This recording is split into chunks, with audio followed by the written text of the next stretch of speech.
Mr. Jimenez, after a strong third quarter above full year guidance, Novartis is within the guidance in the year to date. Do you expect the fourth quarter to turn out as strong as the third one?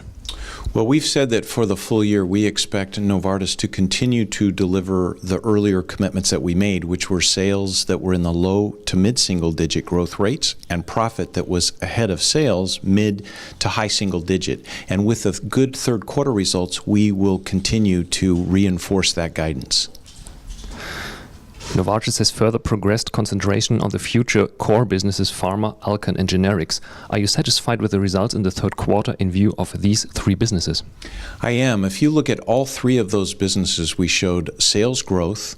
And in fact, in Alcon, we had 6% growth, and in Sandoz, we had 7% growth. So this is very substantial growth. I'm very pleased. And not only sales growth, but we also increased our operating income margin. And that's important because that means that we can continue to invest in research and development at a very high level.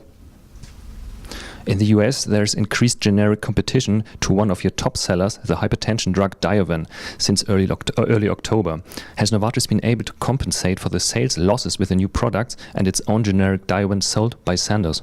We have, because if you look at the Diovan patent expiration, in the third quarter it cost us $800 million for Diovan and anything else that went off patent. Yet we were still able to grow our total sales 5%. And that's because we had many new medicines that were more than offsetting the generic erosion. Efficiency gains have been a major driver in the recent past. Is the company again well on track to achieve efficiency gains of 3 to 4% of sales? And what additional savings do you expect the new unit business services to deliver?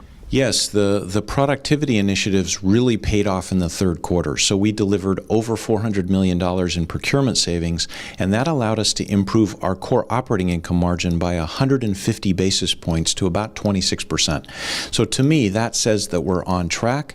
The formation of Novartis Business Services, which is the group that delivers those services to the divisions, is becoming very efficient, and there's even more to come. So I'm very optimistic. Can you already give us an insight into the targets of the company for next year?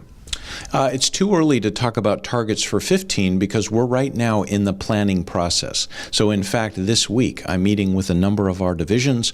We're going through their plans for 2015, and we should be ready by January to give an outlook for our 2015 performance. And last but not least, Novartis announced the sale of its flu vaccine business 2 days ago. Will we run the risk of a vaccine shortage in Switzerland now? No, our vaccine business will be sold to an Australian company called CSL, but we don't expect that transaction to close until late 2015. And until that occurs, Novartis will continue to run the flu business, will continue to honor all of our contracts, and so there should be plenty of vaccine.